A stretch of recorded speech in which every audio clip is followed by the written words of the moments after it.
கால் வைக்கிற இடம்லாம் கன்னி வெடியாக இருந்தால் நான் என்ன தான் பண்ணுறது அப்படிங்கிற மாதிரி தாங்க இருந்தது. இன்றைக்கி நான் அட்டன் பண்ண 2 பிரைடுமே.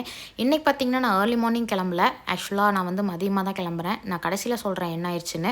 இங்கே கிளம்புறதுக்கு முன்னாடி என்கிட்ட வந்து ஒருத்தவங்க ஹென்னா கோன்ஸ் கேட்டிருந்தாங்க. ஸோ அவங்க பிக்கப் பண்ணுறதுக்கு டிலே ஆனோன்னு பக்கத்தில் மெடிக்கலில் கொடுத்துட்டு நான் பாட்டு கிளம்பியாச்சு.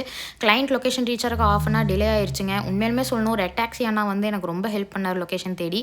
எங்களோட மிஸ்டேக்ஸும் கிடையாது, கிளைண்ட்டோட மிஸ்டேக்கும் கிடையாது. கூகுள் மேப் பண்ண சந்தி விளையாட்டு தான். கடைசியில் வந்து கிளைண்ட்டோட அப்பாவே நம்மளை பிக் பண்ணிட்டாங்க. இந்த கிளைண்ட் பார்த்திங்கன்னா நம்மகிட்ட வந்து எங்கேஜ்மெண்ட் மெஹந்தி தான் புக் பண்ணியிருந்தாங்க. எல்லா நேம்ஸுமே வந்து ஹைட் பண்ணி எழுத சொல்லியிருந்தாங்க. ஆல்சோ பாமில் பார்த்தீங்கன்னா ஹார்ட் ஷேப்பில் இருந்தால் போதும்னு சொல்லிட்டு அவங்க காட்டின டிசைன்ஸ் ஃப்ரண்ட் அண்ட் பேக் பண்ணி கொடுத்துட்டு பிரைட்ஸ் மேடுக்கு ஃப்ரண்ட் அண்ட் பேக் ரொம்ப சிம்பிளாக மண்டலாக கேட்டிருந்தாங்க. நம்மளும் பண்ணி கொடுத்தாச்சுங்க. ரொம்ப சாட்டிஸ்ஃபை. நெக்ஸ்ட் ஈவெண்ட் வந்து கேபிஎன் காலனி அவங்க எங்கேஜ்மெண்ட்க்கு தான் நமக்கு வந்து புக் பண்ணியிருந்தாங்க. அங்கே போனோம்னா நெஞ்சில் இடியே விழுகிற அளவுக்கு ஒரு ஷாக்குங்க. அங்கே வந்து ஆம்சேர் எதுவுமே இல்லை.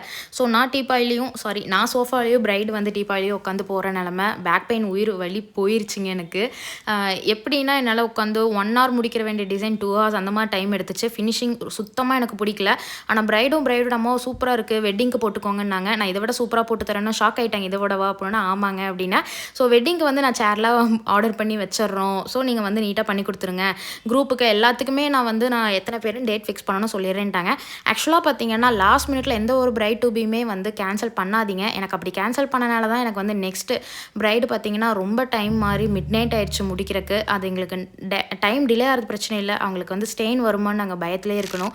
ஸோ இந்த மாதிரி உங்கள் ஃபங்க்ஷனுக்கு போகணுன்னா ஸ்க்ரீனில் தெரிய நம்ம காண்டாக்ட் பண்ணுங்கள். டாட்டா பாய்.